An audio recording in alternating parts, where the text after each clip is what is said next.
Missão Novas Tribos apresenta...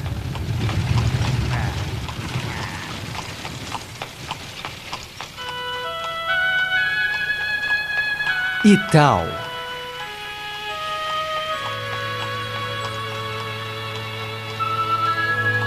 Isaías 43, versículo 9. Que ouçam e digam, é verdade.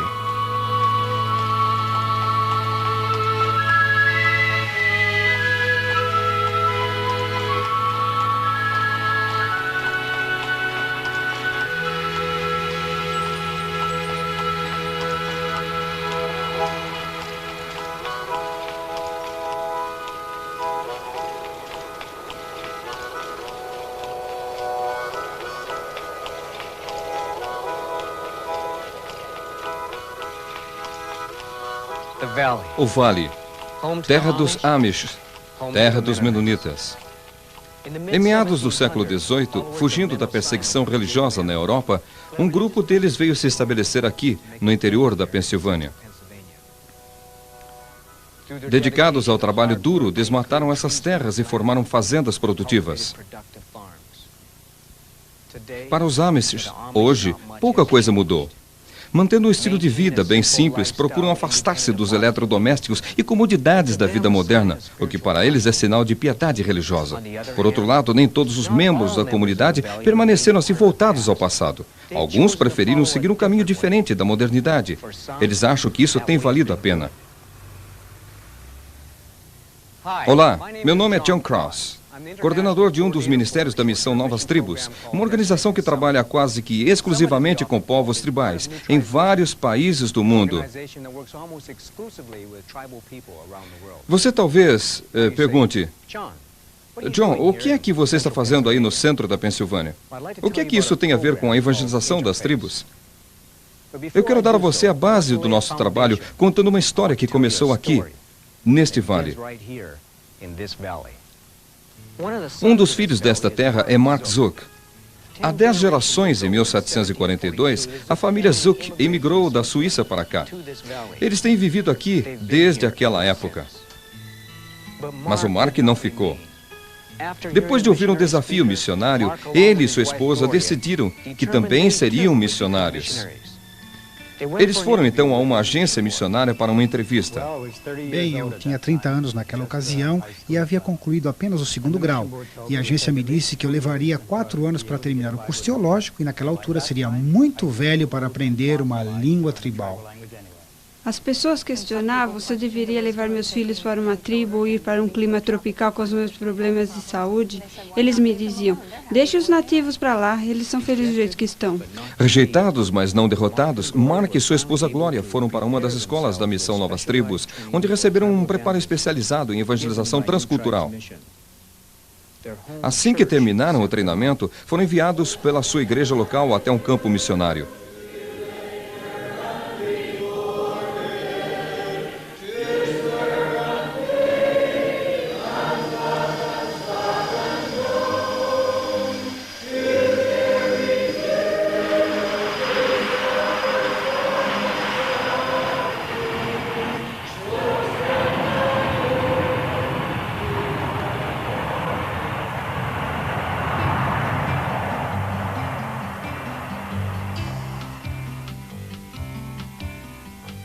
Papua Nova Guiné, a ilha que é completamente diferente de qualquer outro lugar do mundo. A terra onde o tempo é esquecido. Isolada, é um cantinho maravilhoso da criação. Do clima ameno e fresco encontrado nas montanhas ao calor úmido e tropical das terras baixas dos manguezais. Com arrecifes de corais incríveis e praias desertas luxuriantes, é de se admirar que ela não tenha se tornado ainda a maior atração turística do mundo. Localizados numa das ilhas de isolada província britânica ocidental, os Mooks têm vivido e morrido por séculos. E é esse povo que se tornou parte importante da vida de Mark e Glória. Com frequência, nossa ideia do que está envolvido no trabalho missionário dessa natureza não é correta. Você não começa a pregar a palavra no primeiro dia que você chega na aldeia. Se você fizer isso, vai causar problemas e provavelmente será o último a tomar conhecimento deles. Antes, você tem que embarcar na aventura do aprendizado. Aprender como essas pessoas pensam, como falam, o que as faz assim rijos. A questão é, por onde começar? O que fazer no primeiro dia? No segundo dia? O que é que você está querendo então mostrar para mim? Um estilingue? Quando você chega numa aldeia, as coisas que você aprende primeiro são as mais óbvias. Onde eles moram, o que eles comem e como preparam a comida. E é claro, de onde eles obtêm seus alimentos. Os Moques gostam de comer carne de porco selvagem que eles capturam em redes armadas pelo mato. No dia da caçada, todo mundo levanta bem cedo e todos participam.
O que não é tão óbvio é como eles encaram a vida. Alegria exterior não significa vida sem medo por dentro.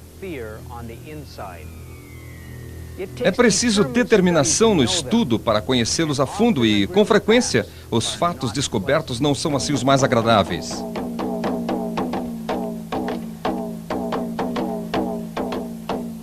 À medida que estudamos seus costumes e a maneira de pensar deles, uma das coisas reveladas foi o constante temor e opressão em que esse povo vivia. Um dos aspectos da cultura estava ligado aos ancestrais mortos. Um homem vestia uma grande máscara e saía dançando pela aldeia. Eles criam que esse era o espírito de um ancestral morto voltando.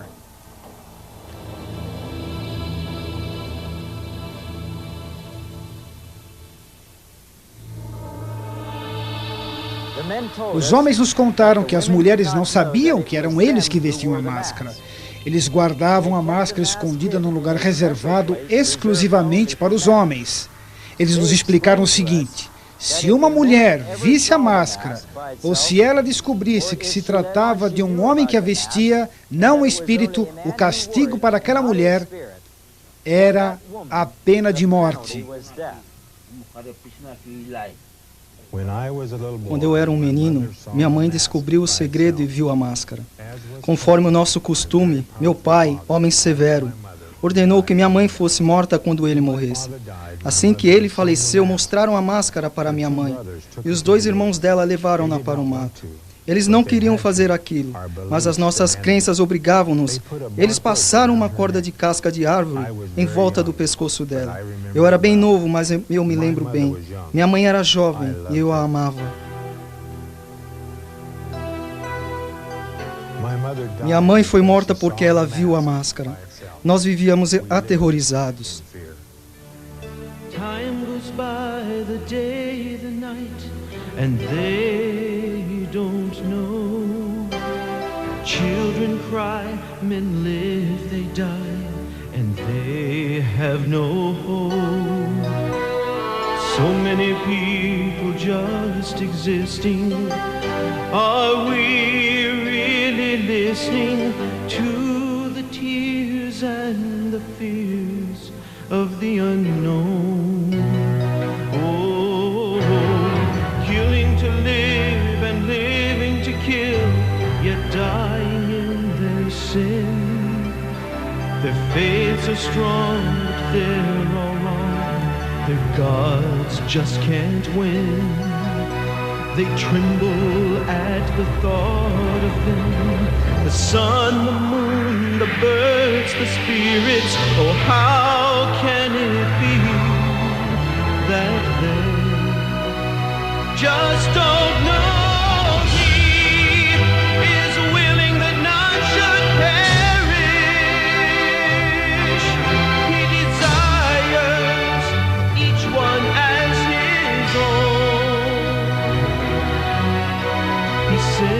Perfect Son to die for them. The Son now reigns next to his Father's throne, but so many just don't know.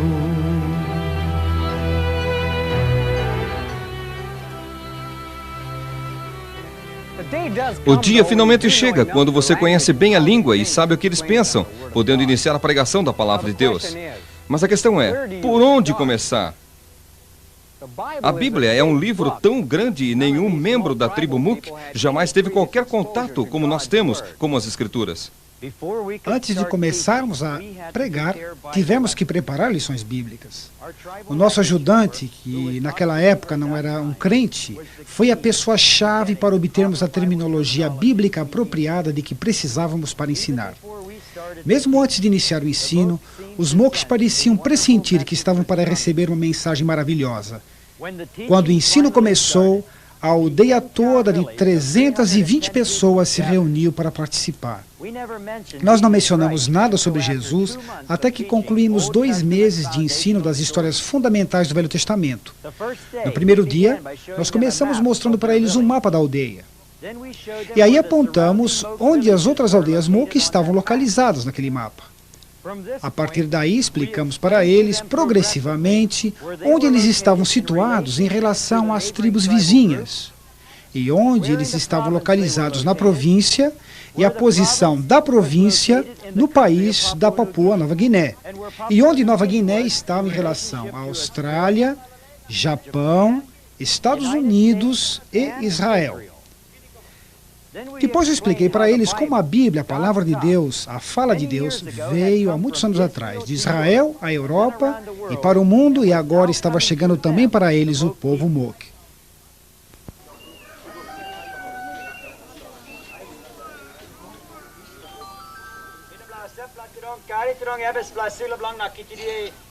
Na segunda lição, nós discutimos as crenças dos diferentes grupos sobre como surgiram na Terra. Os Mooks criam que foram criados por 2 tipos de pássaros. Quando eu falei para eles que há pessoas em nosso país que acham que o homem evoluiu de uma criatura simiesca, eles comentaram, que gente estúpida. Então eu perguntei para eles, de todas essas crenças, qual delas é a correta? E eles disseram, nós não sabemos. Aí eu expliquei para eles que por essa razão, Deus nos deu sua palavra escrita que nunca muda. Começando com Deus, nós explicamos como Ele é, seus atributos. Aí falamos sobre Satanás e seus anjos caídos. Os Mooks acharam que o inferno é o lugar certo para o diabo e que Deus era justo em mandá-lo para lá com os demônios. Depois ensinamos sobre a criação do mundo, e Adão e Eva. Falamos sobre a escolha do homem pecar, e explicamos como Deus prometeu um Salvador que viria um dia para nos livrar do pecado. Nas histórias do Velho Testamento que se seguiram, enfatizamos a grandeza e a graça de Deus, a perdição do homem sem esperança por causa do pecado e a provisão de Deus de um sacrifício de sangue através da morte de um cordeiro. Com frequência usamos encenação para ajudá-los a entender o que estávamos ensinando. Quando contei que Deus pediu a Abraão que sacrificasse Isaac, surgiu um dilema. Abraão era um homem obviamente piedoso, de forma que ele deve obedecer a Deus. Mas foi através de Isaac que o Salvador foi prometido. Eu sei que Abraão vai obedecer e que Deus salvará a vida de Isaac, talvez com um cordeiro como substituto. Antes de terminar a história, 4 homens vieram individualmente me sugerir que Abraão obedeceria a Deus e que ele interviria salvando a vida de Isaac, providenciando um cordeiro como seu substituto. Eles desenvolveram uma reverência sincera para com Deus e temiam que pudessem ser destruídos por causa dos seus pecados. Eles disseram: nós somos exatamente como aquelas pessoas de Sodoma e Gomorra. Por 2 meses, nós ensinamos lições chaves do Velho Testamento cronologicamente antes de apresentarmos Jesus como Salvador, nascido como uma criança neste mundo. Ao estudarmos a vida de Jesus, os Moques se tornaram grandes admiradores do Senhor. Jesus se tornou o herói da tribo. Eles o amavam e o veneravam. O povo da aldeia nunca perdeu uma lição durante as semanas que Mark ensinou de segunda a sexta, 2 vezes por dia. Os doentes eram trazidos em macas para os estudos. Quando uma gestante estava perto para dar à luz, eles arrumavam um jeito para que ela pudesse ficar pertinho o suficiente para ouvir as histórias. O nenê nasceu durante uma das reuniões e o ensino prosseguiu. Às vezes os Moques estavam tão compenetrados que não tinham vontade de comer, nem queriam dormir.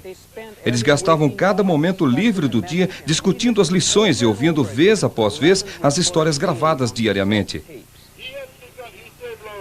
Esse maravilhoso Jesus era perfeito. Ele podia fazer qualquer coisa. Ele era Deus. O dia, enfim, chegou, quando foi contada a história da traição de Jesus por Judas e o seu julgamento diante de Pôncio Pilatos. O povo ficou revoltado com Judas traindo o Salvador. Mas eles criam que de alguma forma Jesus iria se livrar. Essa foi a última história que nós lhes contamos antes da apresentação do Evangelho. No fim dela, nós dissemos para eles: amanhã nós terminaremos nosso ensino.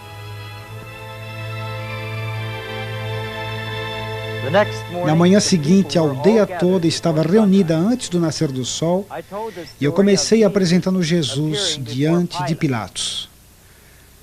As pessoas estavam muito sérias. Quando viram na representação Jesus sendo cuspido, batido e colocado na cruz, eles ficaram simplesmente atônitos. Eles ficaram abalados. Não podiam acreditar no que estavam vendo. Pelo fato da morte e o derramamento de sangue ter um significado profundo para o Evangelho, nós havíamos enchido uma bexiga com água colorida para ser furada pelo nosso soldado romano designado. Foi quando eles viram o sangue que a história começou a ter significado para eles. Nossa exposição e apresentação da ressurreição de Jesus foi simples, mas poderosa para eles. O Salvador estava vivo.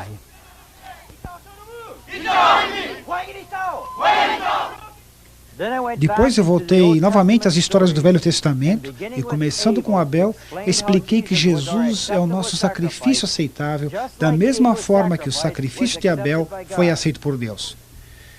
Quando eu finalmente cheguei na história de Abraão e Isaac, eu disse para eles: escutem, assim como o cordeiro foi o substituto para Isaac, a morte de Cristo e seu sangue derramado são o substituto para vocês. Nesse ponto, a luz verdadeiramente raiou. Eu podia ver e ouvir por toda a multidão a reação positiva deles para com a mensagem. Eu creio, eu creio, eu creio. Coloquei-me no meio deles e perguntei o que eles achavam. E de todos os lados surgiram respostas como esta.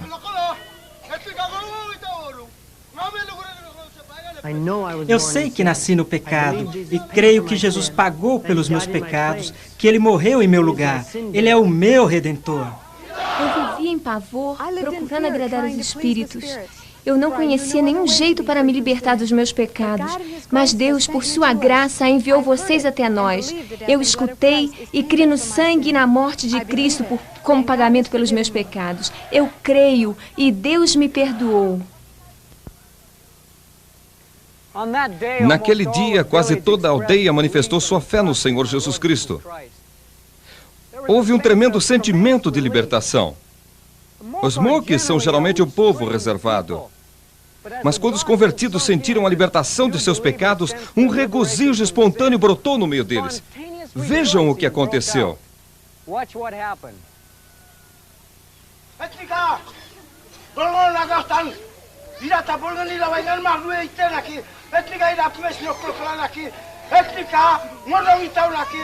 Esse homem está testemunhando que ele também crê que Jesus Cristo pagou pelos seus pecados.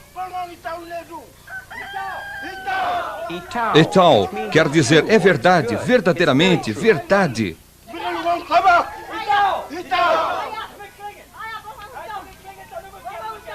Vovó também se regozija no fato que ela também crê.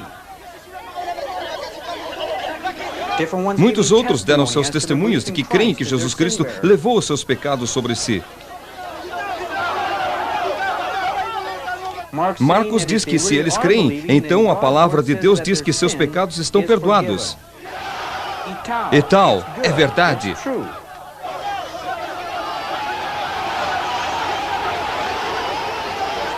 Um regozijo espontâneo rompeu entre eles e continuou por 2 horas e meia.